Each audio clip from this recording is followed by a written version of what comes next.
Extraction-2 is once again directed by Sam Hargrave and stars Chris Hemsworth, and it's written by Joe Russo with a story credit by Anthony Russo. After barely surviving the last film, Tyler Rake is back, and his team is ready to take on their next mission. That involves rescuing his ex-wife's sister and her family, who have been placed into prison by a ruthless crime lord. It came out in the middle of 2020. I think it was April. Not a lot was happening in movie theaters then, and so Netflix and Hulu and Disney Plus and all those places were kind of like keeping things going.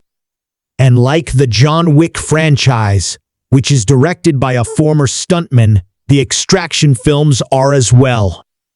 Sam Hargrave knows exactly where to put the camera to accentuate the action, and Chris Hemsworth, once again, is excellent as Tyler Rake. He knows exactly what he has to do to make this character work. The more reserved this person is, the more closed off they are, the more interesting characters like this become.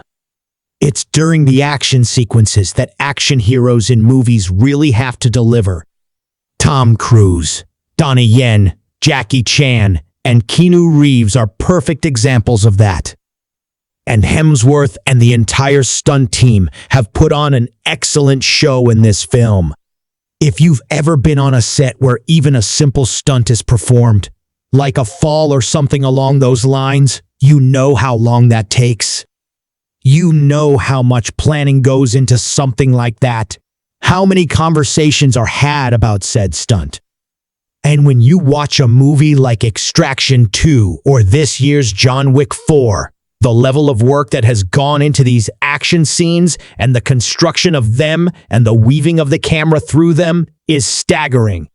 Most of the film's promotional material revolves around hyping up this 21-minute one-take action scene.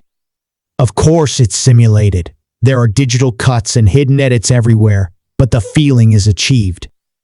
Chris Hemsworth goes through one of the most badass prison riots I've ever seen, leading to an escape to a train where he's got to take down some helicopters with some big-ass guns. And when it was all over, I said bravo out loud because it was truly astounding the amount of work that went into that sequence. There's one amazing part where flames overtake part of his body, and he just starts punching people in the face with an arm that's on fire.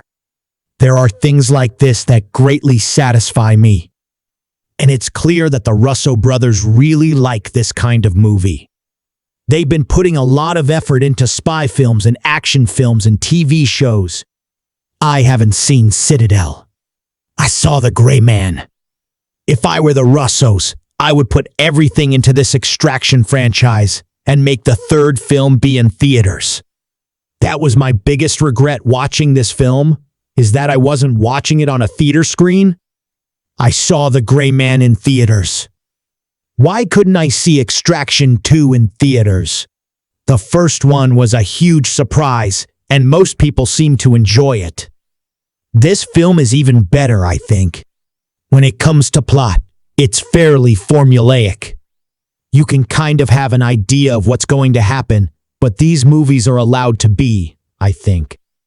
I think when you've got a guy who's really good at doing a thing and people pay him to do a thing and he goes and does it, it's fine, you know what I mean? Like, are you gonna go watch John Wick 4 and be like, oh shit, Keanu Reeves just killed a bunch of people? Man, I never saw that coming.